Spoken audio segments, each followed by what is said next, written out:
নমস্কার বন্ধুরা, সোনার সংসার থেকে আবার আপনাদের নবদা চলে এসেছে নবদার রান্নাঘরে। এবং আজকে আমি একটা স্পেশাল ভিডিও নিয়ে এসেছি। দেখতেই পেলেন আপনারা কিছুক্ষণ আগেই আমি কি করতে চলেছি। হ্যাঁ, অবভিয়াসলি আপনারা হয়তো ঠিক ধরে ফেলেছেন, সেটা হচ্ছে চিকেন বিরিয়ানি। এই বিরিয়ানিটা কিন্তু একটা দারুণ রেসিপি। বাচ্চা থেকে বয়োজ্যেষ্ঠ মানুষরাই বিরিয়ানি খেতে ভীষণ ভীষণ ভালোবাসে। আর এই বিরিয়ানি করতে গেলে কিন্তু অনেক ধৈর্য লাগে। এটা এমন একটা রেসিপি, আর পুরো ওয়ার্ল্ডে বিরিয়ানি কিন্তু নাম্বার 1 টপ রেসিপি, এবং সবাই এই রেসিপিটাকে পছন্দ করে। বিরিয়ানির প্রচুর ভেরিয়েশন আছে, প্রচুর রেসিপিস আছে, এবং তার মধ্যে আমি আজকে একটা নর্মাল ঘরোয়া বিরিয়ানি কিভাবে করতে হয়, এবং সে বিরিয়ানি এত সুন্দরভাবে যেটা আপনার বাইরের বিরিয়ানিকেও কিন্তু মাত দিয়ে দেবে, বড় বড় হোটেলের বিরিয়ানিকে মাত দিয়ে দেবে।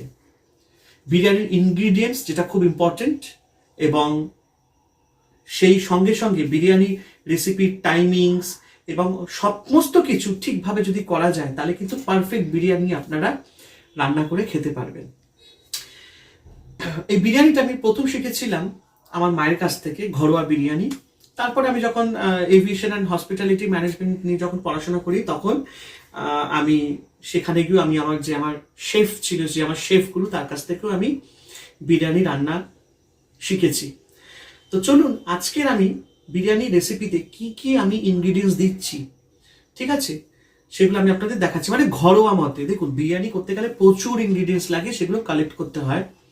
তার মধ্যেও আপাতত আমার ঘরে যেগুলো ছিল, যেগুলো আমি অলমোস্ট রাখি বিরিয়ানির জন্য, সেগুলো দিয়ে আমি আজকে একটু ঘরোয়া বিরিয়ানি করলাম। আর বিরিয়ানি করার আজকের কারণ হচ্ছে, আমার বাড়িতে একজন গেস্ট আসবে, তো ও আমার হাতের বিরিয়ানি খেতে চেয়েছে।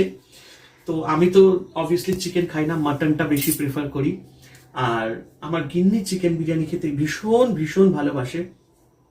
তো আমি ওকে বলেছিলাম যে আসতে, তো ও আবার ক্যামেরাতে আসবে না, ও পাশে বসে আছে, বলছে তুই কর, তুই তোর রান্না হয়ে গেলে আমি তারপরে খাওয়া দাওয়া করবো। ঠিক আছে। সো এনিওয়ে, থ্যাংক ইউ প্রশান্ত, যে তোমার জন্য আমি আজকে এই রেসিপিটা করতে পারছি আর সবাইকে দেখাতে পারছি। তো আসুন, আমি আপনাদেরকে দেখাই কি কি আমি ইনগ্রিডিয়েন্টস দিচ্ছি। এখানে আমি দুটো লেগ পিসকে আমি কেটে নিয়েছি, ঠিক আছে, পরিমাণ মতো। মোটামুটি এখানে আপনার 400 গ্রাম মতন মাংস আছে। এখানে আমি ফুড কালার দিয়ে আলুটাকে হাফ বয়েল করে রেখেছি, মানে এটা আমি 20 to 30% আমি এটাকে বয়েল করে রেখেছি। দুটো ডিম এখানে আমি সেদ্ধ দিয়েছি। এটা হচ্ছে কেসার, যেটা ভীষণ ইম্পর্টেন্ট পার্ট। এটা দুধ আর কেসার আমি ভালো করে জাল দিয়ে রেখেছি, কারণ বিরিয়ানিতে কিন্তু কেসার লাগে। পেঁয়াজ আছে, টমেটো আছে, আদা আছে, লঙ্কা আছে। আর আমি আরেকটা জিনিস যেটা করব, যেটাকে হিন্দিতে বলা হয় মিঠা আতর, ঠিক আছে, এটা আমি একটু এই কেশর দুধের মধ্যে দিয়ে দেবো। এটাকে আমি মিক্সড করে রাখবো, এটা আমার লাস্টে কাজে লাগবে। আচ্ছা, বিরিয়ানির জন্য আলু বুখারাও লাগে, তো আপাতত আমার কাছে আলু বুখারা অ্যাভেলেবেল নেই। এটা আমার ঘরে বানানো বিরিয়ানি মশলা, যেটাকে আমি ভাজা করে নিয়েছি, করে আমি এটাকে গুঁড়ো করেছি। এটার মধ্যে জয়িত্রী, জায়ফল, দারুচিনি, এলাচ, ঠিক আছে, তারপর আপনার গোলমরিচ, গোটা গোলমরিচ, ঠিক আছে, যত গোটা মশলা আছে সেগুলোকে আমি সমস্ত রকমভাবে গরম করে সেটাকে আমি ড্রাই করে তারপরে ঠান্ডা করে এটাকে আমি পাউডার করে নিয়েছি, ঠিক আছে। এর সাথে আমি কিছুটা টারমারিক পাউডার আর একটু সামান্য লঙ্কার গুঁড়ো এটার মধ্যে আমি মিশিয়ে রেখেছি। বাদ বাকি জয়িত্রী, জায়ফল যা যা লাগে বিরিয়ানির জন্য সেগুলো সব দিয়েছি, গোলমরিচ দানা থেকে শুরু করে।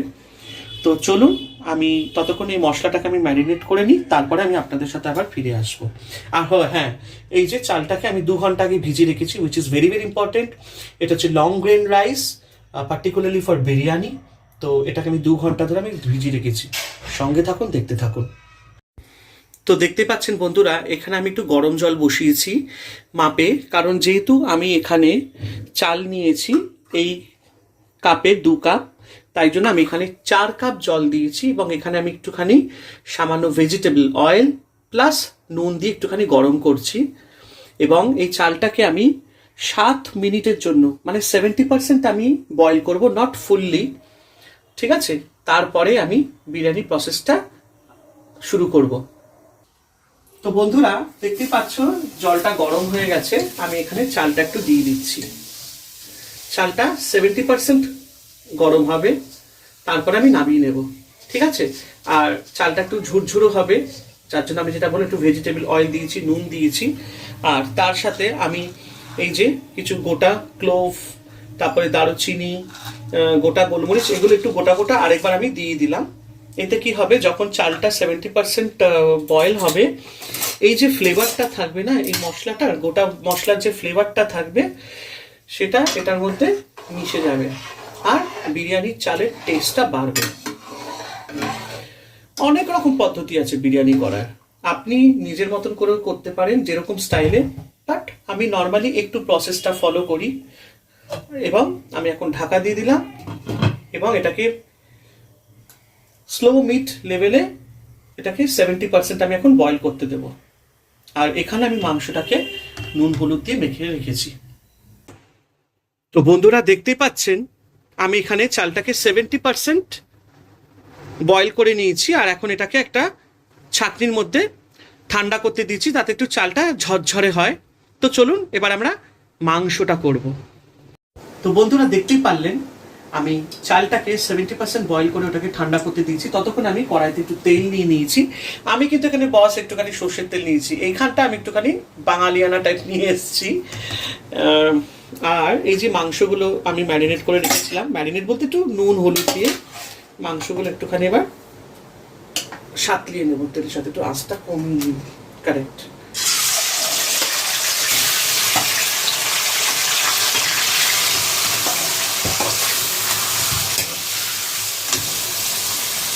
আলু তো আমার হাফ বয়েল ছিল ফুড কালার দিয়ে, আর মাংসটা এখন একটু সাতলাবো। তো দেখতে পাচ্ছেন বন্ধুরা মাংসটা সুন্দর একটু হালকা গোল্ডেন কালার হয়েছে। এবার আমি এই যে মশলাটায় ম্যারিনেট করে রেখেছিলাম বিরিয়ানি, সেটা আমি মাংসের মধ্যে দিয়ে দেব।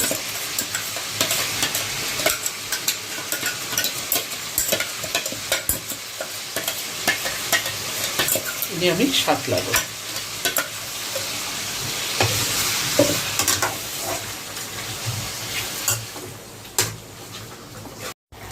তো বন্ধুরা দেখতেই পাচ্ছ মাংসটা কিন্তু খুব ভালো কষা কষা হয়ে গেছে, একদম তার কালারটা দারুণ হয়েছে। ঠিক আছে, একদম কষে গেছে। এবার আমরা এটা বিরিয়ানিতে দেওয়ার জন্য একদম রেডি। তো বন্ধুরা আমি এই যে কেশর আর দুধটা গরম করে রেখেছিলাম, এটা একটু ঠান্ডা হয়েছে, আর এখানে আমি একটুখানি কেওড়ার জল আর একটু গোলাপ জল দিয়ে আর একটু মিক্সড করে দিলাম। ঠিক আছে, এটা ভীষণ ইম্পর্টেন্ট। ঠিক আছে, আচ্ছা এবার দেখো আমি এই প্যানটাতে, ঠিক আছে, বেসিক্যালি এবার আমি কি করব, এটার মধ্যে আমি ভেজিটেবল অয়েলস দিয়ে দেব এটার মধ্যে।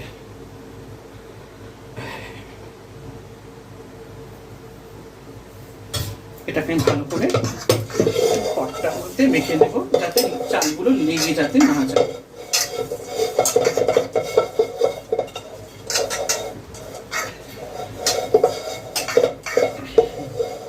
দেখতে পেলে ভালো করে আমি মেখে নিয়েছি। তো বন্ধুরা এবার এই যে চালটা একদম ঝরঝর হয়ে গেছে, আমি এবার এটাকে কি করব, প্রথমে একটা লেয়ার দেব, তাও একটু গরম গরম আছে, গরম গরম আছে।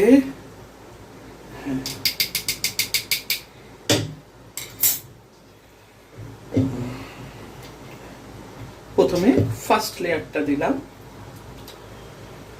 দেখতেই পাচ্ছ। বাবা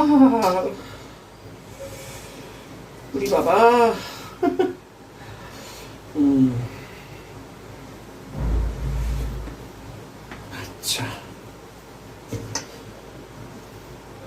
এরপর এখান থেকে একটু মাংস নেব, ভালো করে দেব।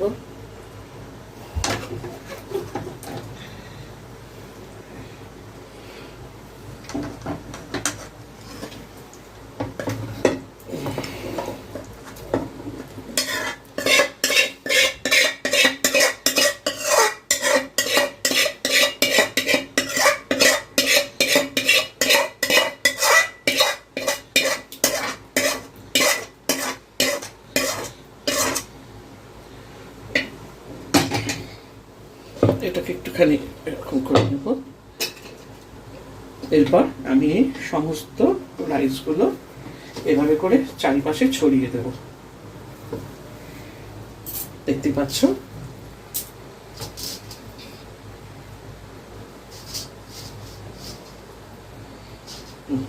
ছড়িয়ে দিলাম।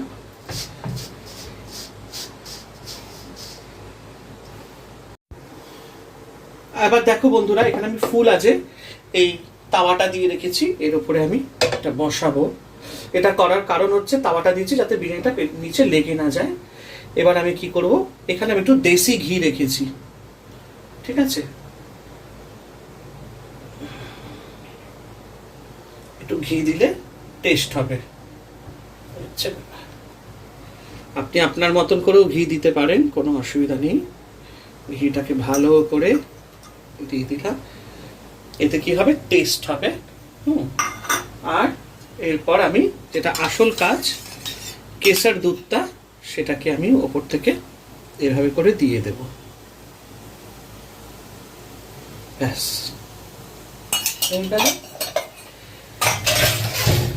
এবার এখানে আমার আটা লেয়ার লাগানো উচিত। যেহেতু আমি আটা লেয়ার দেব না, আমি কি করব, এটাকে এই লঙ্কা দিয়ে বা যে কোনো কাঠি দিয়ে আপনি এটাকে ঢাকা দিয়ে দিতে পারেন। এবার মোটামুটি 35 মিনিটস আমাদেরকে এটাকে ভাপে রাখতে হবে। তো বন্ধুরা, দেখতেই পাচ্ছ আমার বিরিয়ানি হয়ে গেছে। এখন এটাকে ওপেন করব। দেখো কি সুন্দর বিরিয়ানিটা হয়েছে, ভাপাটা একটু নাড়াবো। উফ, ওরে না, কোনো কথা হবে না। তো দেখতেই পাচ্ছ, এই কিন্তু একদম বাইরের বিরিয়ানিকেও ফেল করে দেবে। চিকেনগুলো দেখতেই পাচ্ছ যে কি সুন্দর একদম হয়েছে। তো চলো প্রথমে আমার বন্ধু আর গিন্নিকে দিই। বন্ধু তো বলছে ক্যামেরায় আসবে না, তো মনীষাকেই বসাই।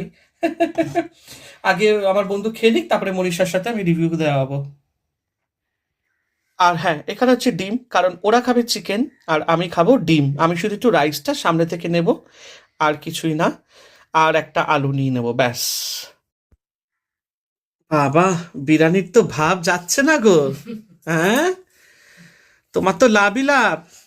ঠান্ডা তো, আর গরম গরম বিরিয়ানি নেই। তাই মাংসগুলো খুব নরম, খুব গরম তো একটু খেতে টাইম লাগছে। তাই খুব জুসি আর নরম হয়েছে মাংসগুলো, দেখতে পাচ্ছ। চালগুলো একদম ঝুড়ো ঝুড়ো হয়েছে প্রায়। আলুটাও একদম, এত গরম তো, ঝামসা আলু, যে লেগ পিস। চলো খেতে দেখি। মাংস তো আর নেই, ও তো খেয়ে বেরিয়ে চলে গেছে। মাংসটা একটুখানি দেখো কিরকম। হ্যাঁ, প্রচন্ড গরম তো। সেদ্ধ হয়েছে? দারুণ হয়েছে, বললাম তো, খুব সুন্দর হয়েছে। ভালো হয়েছে, খুব ভালো হয়েছে। মাংসটা এখানে একটু ব্রেক করো, যে এটা না, ওই যে বডি পিসটা। গরম তো, আমি ধরতে পারছি না। তাহলে দেখো, মনীষা এখন খেতে বসেছে। ওর খাওয়া হয়ে গেলে তারপরে আমি একটু পরেই খাবো, কারণ চিকেন তো। আর সে যাই হোক, বিরিয়ানিটা তোমাদের কেমন লাগলো, রেসিপিটা অবশ্যই কমেন্ট আর শেয়ার করে জানিও। আর মনীষা তো টপাটপ খেয়েই যাচ্ছে। সোনার সংসার ইউটিউব চ্যানেলকে কিন্তু শেয়ার আর সাবস্ক্রাইব করতে ভুলো না। পাশে থাকা বেল আইকনটা অবশ্যই প্রেস করে দিও, যাতে এরকমই সুন্দর সুন্দর ভিডিও তোমরা পেতে থাকবে। আর দেখো, মনীষার কিন্তু নন স্টপ চলেই যাচ্ছে, বাবা রে বাবা।